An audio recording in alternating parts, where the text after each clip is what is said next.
السلام علیکم ناظرین میں آپ کو پروگرام جواب درکار ہے میں ایک بار پھر خوش آمدید کہتا ہوں۔ ناظرین میں ہوں آپ کا میزبان علی عمران۔ ناظرین آپ جانتے ہیں کہ شام میں بشار الاسد کی حکومت کے خاتمے کے بعد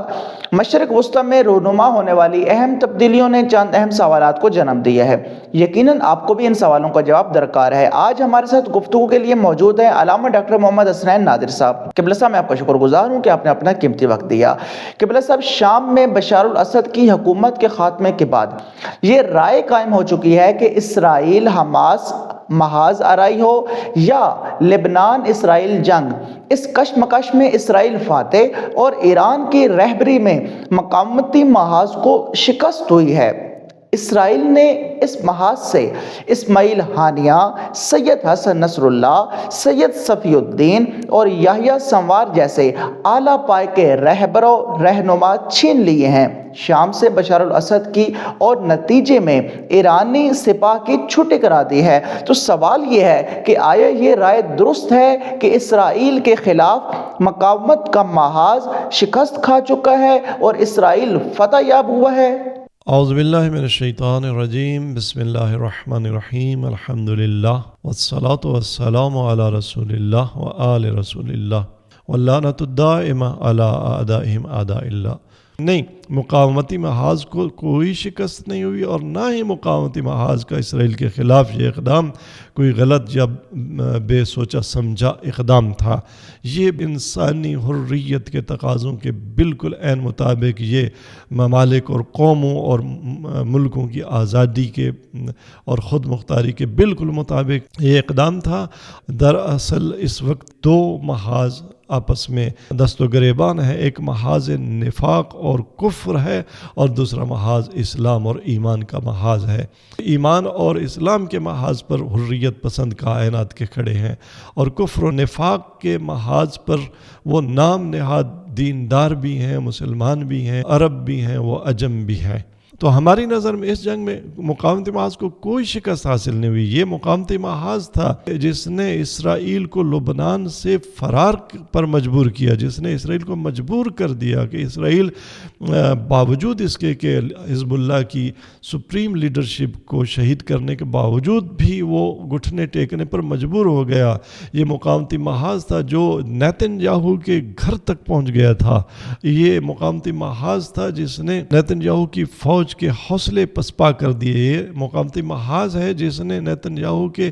وزیر دفاع کو فارغ کر دیا اس کے عہدے اور منصب سے، اور اس سے یہ حقیقت اگلوا دی کہ وہ حزب اللہ کو شاباش دے اور حزب اللہ کی طاقت و توان کا اعتراف کریں۔ پس مقاومت محاذ کا یہ قدم یہ کوئی غلط قدم نہیں تھا، یہ انسانی حریت کی آواز ہے، اور اس میں فاتح وہ ہوا جس نے حریت کے تقاضوں کے مطابق قد علم کیا، انسانی اور اسلامی غیرت کے تقاضوں کے مطابق دشمن کے خلاف قیام کر کے، چاہے شہادت کا جام نوش پا کر بھی کوئی اگر اس دنیا سے چلا جائے تب بھی وہ فاتح ہے۔ حق کو کبھی شکست نہیں ہوتی، اور اگر شکست ہوئی ہے تو منافقت کے محاذ کو شکست ہوئی ہے۔ اگر مجھ سے کو پوچھے کہ کون فتح پا گیا اور کون شکست کھا گیا، تو میں یہی کہوں گا کہ فتح مقاومتی محاذ پا گیا، شکست اردوغان کھا گیا۔ شکست اردوغان کی حمایت کرنے والے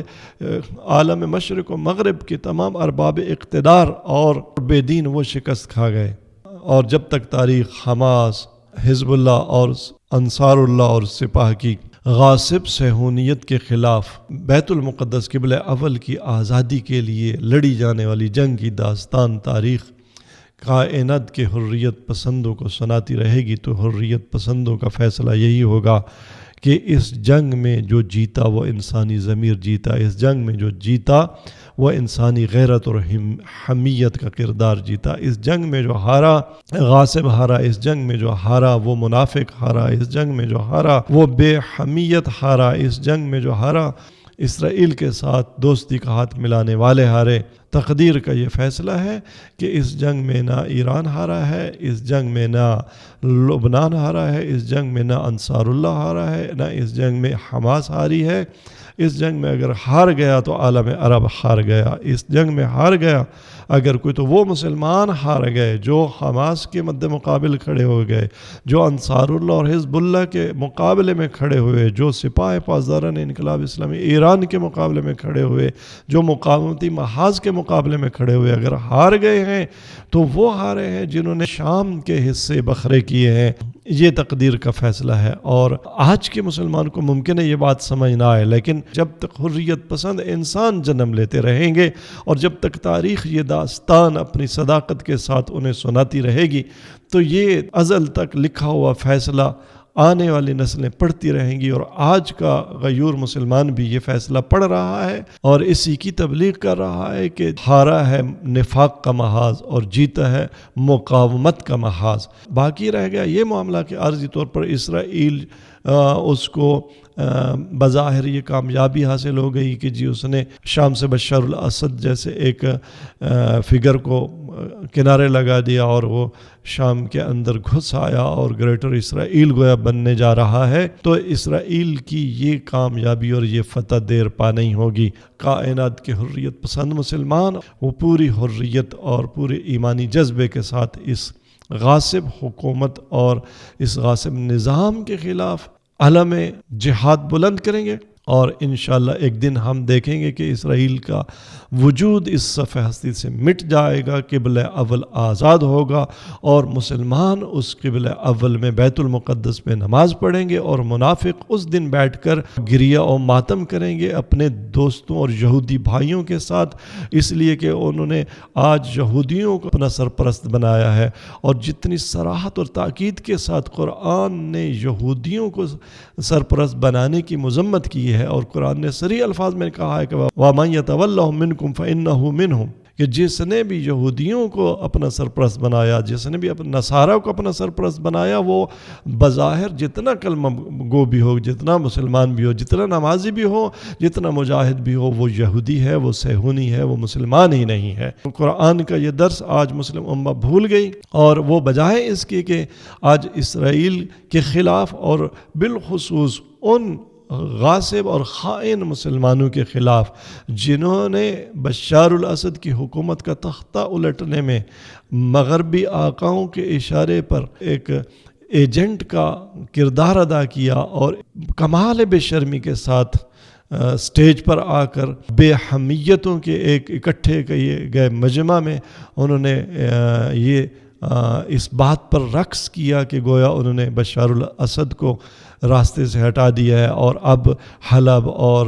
دمشق تک جو ہے وہ ان کی ریاست کا حصہ بننے جا رہے ہیں۔ تو یہ کبھی بھی کامیاب نہیں ہوں گے، اور ان کی مذمت میں مسلمانان عالم کو میڈیا کو بھر دینا چاہیے، سوشل میڈیا کو بھر دینا چاہیے۔